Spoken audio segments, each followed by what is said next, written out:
BFM Business, tout pour investir. Lorraine Goumeau. Bonjour à tous, bienvenue dans l'émission qui s'occupe de vos finances personnelles, qui parle d'argent et qui parle d'épargne tous les jours en direct de 10h à midi à la radio, à la télé, sur le web, sur BFM Business, mais aussi, vous le savez, à toute heure du jour et de la nuit en podcast. Nous sommes mercredi 10 avril, au programme de l'émission. Une question, et si Carlos Tavares n'était en fait pas assez payé ? C'est l'avis de Félix Baron du Club des investisseurs indépendants. On va parler de la rémunération de ce grand patron. On va également parler luxe ce matin. Les montres ne sont pas des actions. C'est le coup de gueule du patron de Rolex qui revendique fabriquer des produits et pas des investissements. On abordera aussi l'entrée de Puig, vous savez, le groupe Jean-Paul Gaultier, Nina Ricci, Paco Rabanne. Dans le luxe accessible, l'introduction en bourse de ce groupe est-il un risque ? À 10h30, votre dose d'économie quotidienne avec Stéphane Pedrazzi. Côté bourse, c'est Aude depuis Euronext qui va être avec nous une partie la première demi-heure, et nos deux traders poursuivent la séance du jour dans le match des traders. Ce matin, on vous coach sur le financement des startups. Pourquoi ce marché s'est refroidi au cours des 2 dernières années ? Est-ce que ça va mieux ? Quels sont les signes d'amélioration ? On verra ça avec l'équipe de SoWeFund.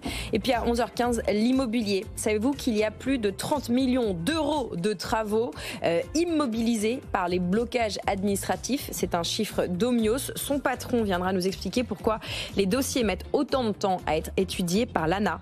Et puis en 2024, on fête les 150 ans du mouvement impressionniste. Une grande exposition à Paris vient d'ouvrir au musée d'Orsay.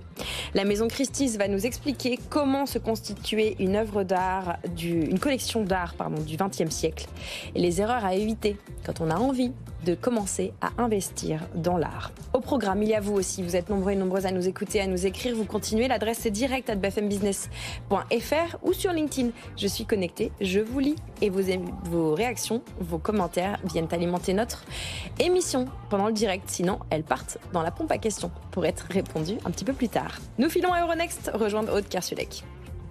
Votre rendez-vous avec AG2R La Mondiale. Un projet, un nouveau départ, un problème de santé, un imprévu ? Oui, ça arrive. AG2R La Mondiale. Votre rendez-vous avec eToro, plateforme de trading et d'investissement. Les traders intelligents choisissent les meilleurs outils. Bonjour Aude, on vous retrouve depuis Euronext pour commenter un CAC plutôt en forme ce matin, en légère hausse.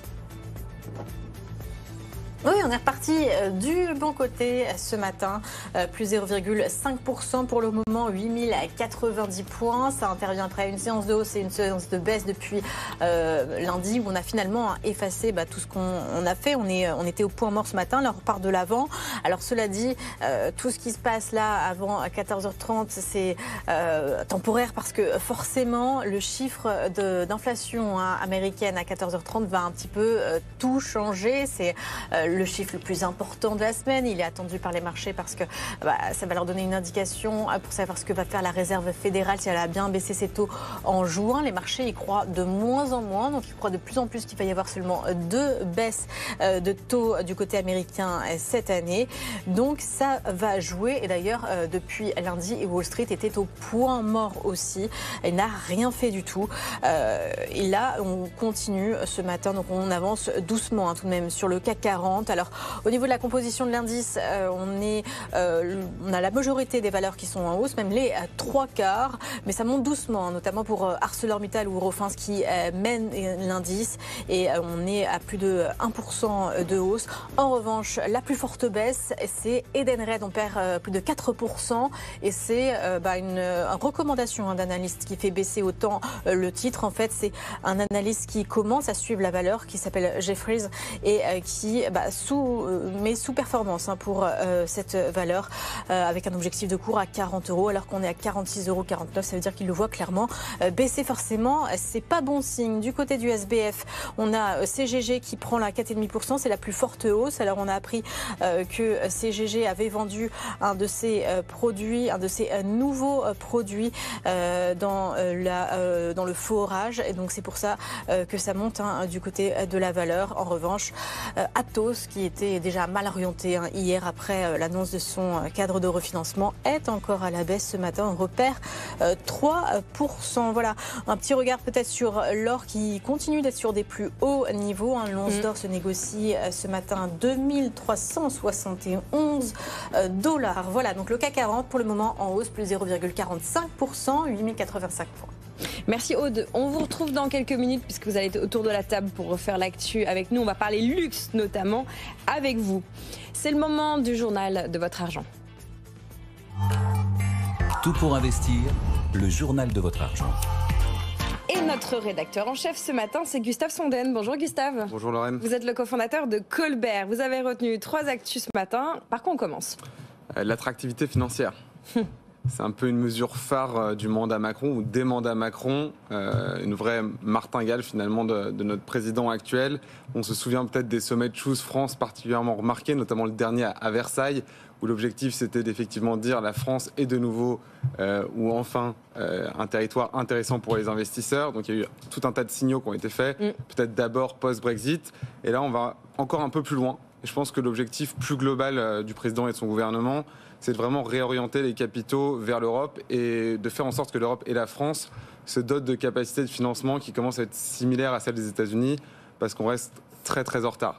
Ce matin, je crois que vous aviez en plateau ici sur Good Morning Business quelqu'un qui rappelait que Microsoft seul, c'est plus que le CAC 40. Ça donne un ordre d'idée. Voilà, comment attirer les capitaux ou continuer à en attirer plus, c'est le projet de cette loi qui est au travail, cette proposition de loi qui est au travail du côté de notre Assemblée nationale depuis hier soir. Un petit mot de l'or. Aude nous précisait il y a quelques instants que l'once d'or se négocie autour de 2371 $ en ce moment. L'or qui affiche une série de plus hauts historiques. Chaque séance est quasiment correspond à un nouveau plus haut.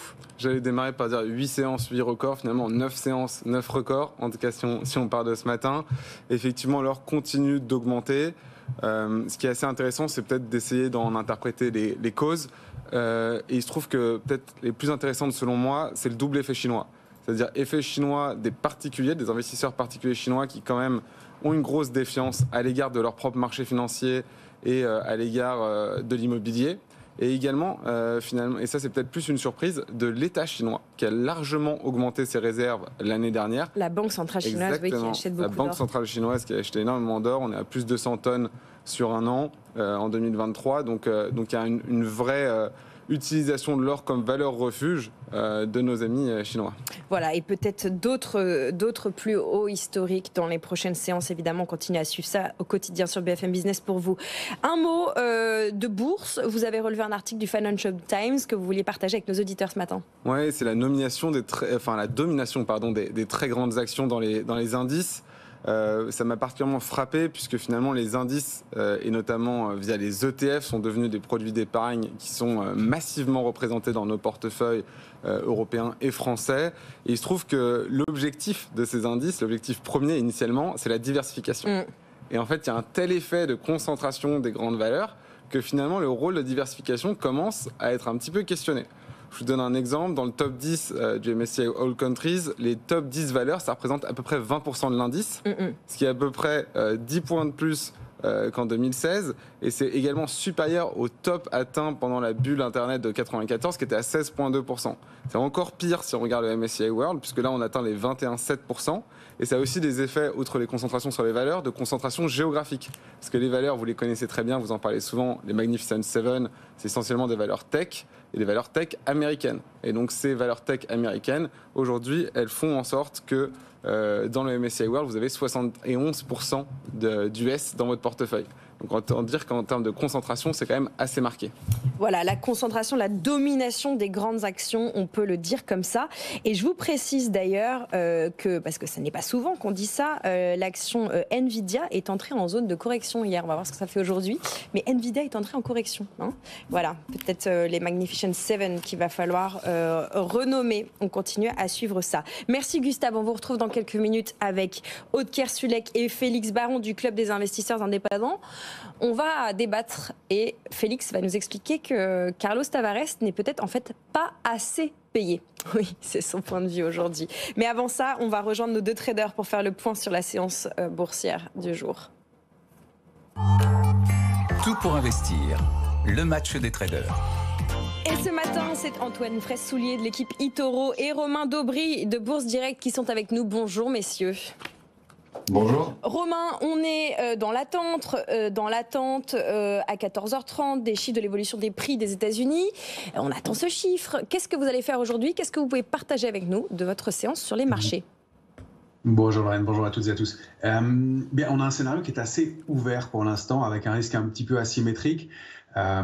Si on regarde l'intérêt déjà du côté des marchés dérivés et donc sur les futurs, on constate que depuis une dizaine de jours, c'est plutôt les vendeurs qui ont légèrement la main. C'est-à-dire que quand la séance est baissière, le nombre de contrats futurs augmente, signe de pression baissière. Reste que quand on rebondit, le nombre de contrats diminue et assez sensiblement. Ça veut dire qu'on n'a pas de soutien acheteur pour l'instant, donc pas de nouveaux entrants à l'achat, mais une prise de bénéfice assez rapide des vendeurs. Donc on n'a pas de stratégie baissière forte et pas de soutien à l'achat. Du côté des couvertures, eh bien, on a un ratio put-call qui indique que les opérateurs qui étaient très complaisants, on l'avait évoqué ensemble il y a quelques temps, eh bien, sont devenus plutôt plus prudents, un petit peu plus. Le ratio de couverture est maintenant équilibré, avec à peu près une option d'achat pour une option de vente sur les cours actuels, ce qui veut dire qu'une mauvaise nouvelle surprendrait moins et que le mouvement serait moins brutal. Et puis, on a des volumes qui sont un petit peu plus lourds dans les mouvements de baisse et un peu plus légers quand on rebondit. On n'a pas de nouveaux entrants et les opérateurs ont du mal à payer les niveaux actuels. Reste que dès qu'on consolide un petit peu, on voit des entrées et des opérateurs qui tentent d'entrer dans le marché. Donc, on est bloqué entre deux choses. D'une part, des opérateurs qui ont bien acheté, qui n'ont pas vraiment envie de vendre. Même si, précision, on constate qu'il y a une certaine rotation sectorielle qui se met en place, il y a beaucoup de titres en retard qui repayent ces derniers temps. On le voit avec des titres comme Eurofins Scientifique qui se repositionnent pas mal, Valeo, tous les équipementiers d'une façon générale. On a Alstom qui est très bien reparti, puis même des plus petites capitalisations. Il y a beaucoup de choses qui se passent du côté des petites et moyennes capitalisations. Il y a des titres comme De Richebourg et Ramet qui repayent pas mal et des plus petites encore. Donc ça, c'est pour ceux qui ont été bien payés. Et puis les autres veulent acheter sur repli et on sait qu'il y a beaucoup de cash.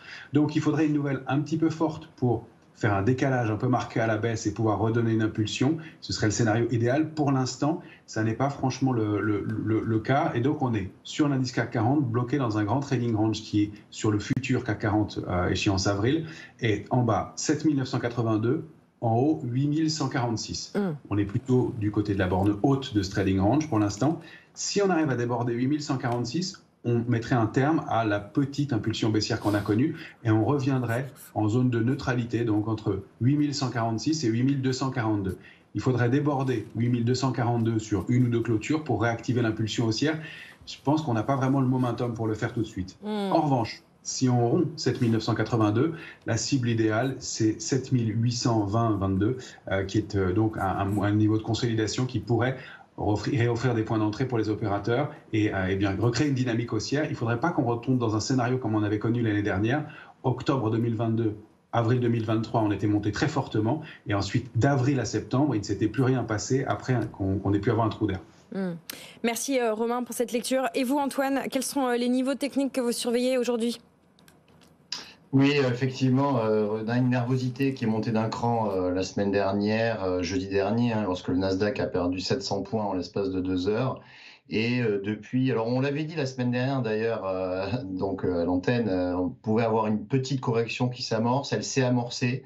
D'ailleurs, la semaine dernière, le CAC a signé sa pire semaine depuis le début de l'année. Une petite baisse de moins 1,76%, donc rien de grave. Mais effectivement, on a baissé les niveaux. Alors maintenant, les niveaux, c'est 8150 points. Alors sur le cash, pas sur le futur, sur le cash, le CAC 40 cash, c'est 8150 points. C'est le gap, l'ouverture du gap baissier ouvert vendredi dernier. Et maintenant, sur le point bas, on est à 7930, 7900 points. Donc ça, c'est les deux niveaux à surveiller. Effectivement, il y a plutôt une pression baissière, comme le disait Romain, à court terme, sachant qu'on va avoir donc l'inflation cet après-midi à 14h30. Une inflation qui n'arrive plus à baisser depuis le mois de février. Donc, si le chiffre est un peu supérieur aux attentes, on pourrait avoir déjà donc une poursuite de cette petite correction. Et puis, on aura également la BCE, donc jeudi, demain, à 14h30 aussi, discours de Lagarde, qui sera particulièrement suivi, et suivi du début des publications de résultats d'entreprise. Puisque vendredi, ce sont les banques américaines qui vont démarrer à ouvrir le bal des publications. Et effectivement, ces publications, si elles étaient un petit peu inférieures aux attentes, on pourrait aussi avoir donc une poursuite de la correction. Pour l'instant, il n'y a aucune alerte, évidemment, puisqu'on a sur les niveaux de support, 8000, aux alentours des 8010 points, on a eu donc un rebond technique. Mais effectivement, si on cassait, comme je disais, les 8000, enfin la zone 8000, 8020 points, on pourrait aller retrouver 7930, 7900, qui sont les prochains niveaux. Merci beaucoup Antoine, merci beaucoup Romain. On continue à suivre évidemment l'actualité macro qui rythme la semaine. On vous retrouvera ultérieurement pour continuer à débriefer les séances en cours du côté de notre CAC 40. Vous restez avec nous, c'est l'heure de débattre, de discuter des sujets d'actualité que vous devez maîtriser en tant qu'investisseur particulier. Tout pour investir, tout pour votre argent. Et ce matin, autour de la table, physiquement et virtuellement, il y a Gustave Sonden. Rebonjour Gustave. Bonjour. De l'équipe Colbert. Aude Kersulek depuis Euronext est avec nous. Rebonjour cher Aude. Et puis l'ami Félix Baron est là, comme tous les mercredis, fondateur du Club des investisseurs indépendants, ailleurs, pas avec nous, mais avec nous quand même par les ondes. Bonjour Félix. Bonjour Lorraine. On démarre avec vous parce que ce matin, vous vouliez nous parler de salaire et nous dire que Carlos Tavares, dont on parle pas mal depuis quelques jours, n'est peut-être pas assez payé. Racontez-nous. Alors, je suis un petit peu provocant quand je le dis, mais quand on parle de rémunération excessive, on pense souvent aux joueurs de foot. Par exemple, notre Kylian Mbappé national, il gagne le double de Carlos Tavares, 72 millions d'euros par an. Et c'est justifié par quoi? On dit par le marché des transferts. Et je pense que d'ailleurs, si on pouvait garder Kylian Mbappé au PSG en le payant plus, ça dérangerait personne. Mais pour Carlos Tavares, en fait, c'est la même chose. Depuis la création, il y a 3 ans, de Stellantis, c'est 40 milliards d'euros de création de valeur pour les actionnaires. En fait, il a fait gagner le double de leur investissement aux actionnaires. En 3 ans, aucun fonds de private equity est capable de faire ça en 3 ans. Et maintenant, on s'époumonne parce que Carlos Tavares pourrait capter moins d'1 millième de cette création de valeur. 36 millions, c'est moins que 40 millions. Et le pire, c'est que ces bonus-là, ils ont été votés par un comité des rémunérations nommé en Assemblée générale. Alors le débat, précisément, il vient d'une prime de 10 millions liée à la transformation du groupe Stellantis. Et les détracteurs de cette prime vont dire que c'était en fait le job du patron de fusionner PSA, Fiat Chrysler et Dodge, et qu'il a juste fait son job. Mais quand Carlos Tavares a pris la direction de PSA en 2014, c'était un constructeur au bord de la faillite. Et 10 ans après, il a fait un deal intercontinental qui profite à tout le monde, aux clients, aux fournisseurs, aux actionnaires, aux salariés qui ont aussi une prime d'intéressement de participation. Et donc, si on reprend la comparaison du début, en fait, Carlos Tavares, il a gagné la Ligue des champions des patrons. Et à un moment, ça se paye. Et je dirais même que c'est à ça qu'on reconnaît les actions les plus performantes. Si vous regardez les salaires des patrons en 2023, eh bien, Vallourec, L'Oréal, Total Energy, Dassault Systèmes, c'est les patrons les mieux payés. Meilleures actions, meilleurs patrons, meilleure rémunération. Meilleure action, meilleur patron, meilleure rémunération. Gustave, d'accord, pas d'accord? J'ai trouvé l'accroche assez provocante, du coup ça m'a donné envie de creuser. Et il se trouve que j'ai retrouvé une petite étude de l'université de Utah qui observait la rémunération des patrons américains. Donc ça exclut peut-être Carlos Tavares entre la période 94-2013. Et à mon tour d'être peut-être un petit peu provocant, mais il se trouve que cette étude dit un peu le contraire. Et elle trouvait effectivement que les patrons les mieux payés n'étaient pas forcément ceux qui performaient le mieux, en tout cas sur cette période. Et il le justifiait notamment par parfois des excès de confiance et également une appétence peut-être un peu trop importante aux fusions-acquisitions. Donc ça rappelle aussi peut-être la partie que vous venez de décrire sur la prime. Maintenant, je pense que vous avez raison sur la partie transfert. Finalement, c'est la loi du marché et on est peut-être content d'avoir des patrons comme Carlos Tavares et on a peut-être plutôt intérêt à le garder chez nous. Oui, on a besoin de plus de patrons qui jouent dans l'équivalent de la Ligue des Champions. Aude, nous allons parler d'un autre patron avec vous. C'est Jean-Frédéric Dufour, le patron de Rolex, le groupe horloger, qui lui aussi pousse un petit coup de gueule. Il explique que les montres, ce n'est pas des actions. Racontez-nous. Oui, et son coup de gueule, il est précisément orienté contre une catégorie d'acheteurs de montres, parce que c'est quand le journaliste de NZZ, qui est le journal suisse-allemand, qui lui pose une question sur les millionnaires en crypto qui s'achetaient, c'est vrai, il y a 2 ans, lors d'une précédente bulle crypto, ils convertissaient leurs gains, ces acheteurs, sur les cryptos en montres. Et là, le patron de Rolex, à cette question, s'énerve un peu. Cette réputation, en fait, il en veut pas. Il rappelle fabriquer des produits, pas des investissements. Quand on regarde le prix des montres, alors c'est vrai que Rolex, Patek Philippe, ça a beaucoup monté pendant et après le Covid. C'était dû notamment aux pénuries, au manque sur la production, et donc c'est aussi les montres d'occasion qui ont beaucoup monté. Depuis 18 mois, c'est quand même nettement moins le cas. Tenez, l'indice Bloomberg qui suit les prix des 50 montres d'occasion, il a chuté de 40% en 2 ans. Donc le directeur général de Rolex, il parle du marché en général. Il n'est pas forcément très optimiste sur ces années à venir, parce qu'il y a des hausses de coûts, de salaires, de matériaux aussi. C'est vrai qu'on parle de l'or qui a des records, qui a un niveau record, mais ça a forcément un impact sur les montres qui sont fabriquées à base d'or. Donc il fait un peu la promo de sa maison dans cette interview, Jean-Christophe Dufour, qui est certes une très belle maison, leader de son marché, mais pour lui, les grandes marques, les modèles les plus demandés, donc Rolex Submariner, le Patek Philippe, la Nautilus, sont toujours très difficiles à avoir en neuf, et en clair, leur prix va rester stable. La Submariner, c'est mieux ou moins bien qu'une action Nvidia, Félix, pour vous ? J'ai une des deux, mais je dirais pas laquelle. En tout cas, ce qui est sûr, c'est que c'est plus simple d'acheter une action Nvidia qu'une Rolex, et que une Rolex ou une Patek Philippe, une Audemars, et toutes ces grandes marques d'horlogerie suisse sont souvent des investissements plaisir à transmettre entre générations, plutôt que pour faire de la spéculation. Cette spéculation des montres, Gustave, vous l'observez aussi en France, c'est devenu un actif comme un autre, les montres ? Là où je suis d'accord avec le patron de Rolex, c'est que c'est effectivement pas une action. En revanche, c'est clairement un actif, et c'est clairement un actif de spéculation. Et la sous-offre, il l'entretient, Rolex l'entretient, ils ont peut-être été même les créateurs de cette sous-offre. Aujourd'hui, si vous voulez acheter une Daytona en acier, donc rien à voir avec les cours de l'or, vous avez à peu près 5 ans d'attente si vous êtes admise sur la liste VIP, Lorraine. Et ensuite, il vous faudra débourser à peu près 92% plus que la valeur de boutique si vous voulez l'acheter sur le marché secondaire. Donc je pense qu'un investissement quand même. Voilà, des investissements malgré tout, c'est le marché qui le dicte un petit peu. Aude, on va rester dans le luxe avec vous, et bien sûr avec vous Félix et Gustave, puisque, Félix, vous allez nous raconter la prochaine entrée en bourse de Puig. On est dans le luxe accessible. Est-ce que c'est un risque ? Est-ce que vous voyez ça de manière positive ? Racontez-nous, Félix. Ouais, le groupe catalan veut lever en 2 fois environ 2,5 milliards d'euros, 1,25 puis 1,25, pour une valorisation qui serait comprise entre 8 et 10 milliards d'euros post-opération. Et en fait, c'est des ratios qui sont assez raisonnables si on compare avec les géants du secteur, LVMH, Hermès, etc. On pourrait se dire que entrer en bourse sur le marché du luxe, c'est dangereux en ce moment parce que Kering boit la tasse par rapport à LVMH et par rapport à Hermès, on en a parlé souvent ici, que Porsche n'y arrive toujours pas par rapport à Ferrari. Mais si on se pose la question, le groupe Puig, alors je crois qu'on dit Puig en catalan, même si pardon, et mon catalan n'est pas très bon. Oui, voilà, on révisera. Non, mais Puig, c'est quoi ? C'est surtout du parfum. 72% du chiffre d'affaires en 2023, c'est du maquillage et des soins pour la peau. Donc, c'est vraiment de l'access luxe. C'est pas un maltier, c'est pas un maroquinier, c'est pas une maison de champagne.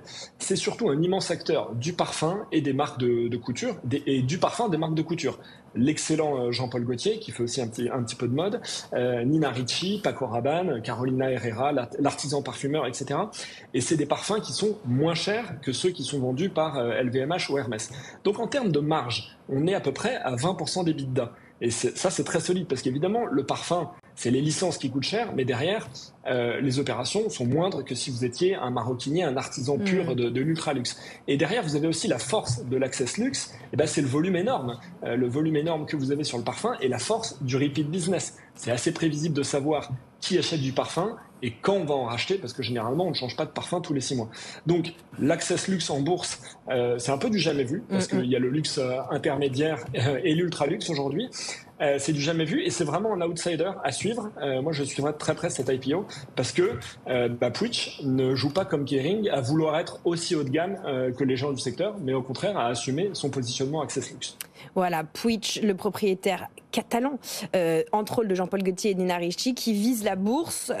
Félix nous a fait la comparaison avec Kering. Gustave, qu'est-ce que vous en pensez? Je trouve ça assez intéressant. Le timing d'un point de vue IPO semble vraiment pertinent. Je pense que c'est le meilleur rythme depuis le Covid en termes d'IPO pour les valeurs européennes. Donc ça, je trouve ça intéressant. Effectivement, le petit vent contraire sur le luxe, le pic de dépenses semble un peu derrière nous. Donc il faut probablement miser sur ce qu'a dit Félix, c'est-à-dire le fait que c'est un petit peu hors luxe et qu'on adresse en fait avec un produit luxe ou assimilé luxe un marché beaucoup plus masse. C'est ce côté access. Donc il faudra voir s'ils arrivent à outrepasser finalement ces petits vents contraires sur la demande luxe et bénéficier de la tendance plutôt très profitable des IPO en ce moment. Voilà, merci beaucoup à tous les trois pour ce tour d'horizon. Félix Baron du Club des investisseurs indépendants, Gustave Sonden de l'équipe Colbert et puis Aude Kersulek depuis Euronext, qu'on retrouvera dans 50 minutes. Chère Aude, avec vous, on continuera à parler de luxe puisque dans votre histoire du jour, vous nous parlerez d'un des sacs Chanel qui franchit la barre des 10 000 euros. Ouais, la barre des 10 000 euros franchie pour un sac. On n'est plus dans le luxe accessible, là, on est dans le luxe tout court. Aude, vous nous raconterez ça tout à l'heure dans votre histoire financière après le point marché de 11h. Aujourd'hui, on vous coach, on parlera de l'écosystème des startups, on parlera financement. Est-ce que après l'hiver, ça va mieux? C'est l'équipe de SoWeFund qui sera avec nous pour nous coacher sur cette thématique. Vous restez avec nous, petite pub. Et après ça, Nicolas Dose n'est pas là, mais Stéphane Pedrazzi sera ici pour vous donner sa dose d'économie quotidienne. Et on va parler encore Europe aujourd'hui. À tout de suite.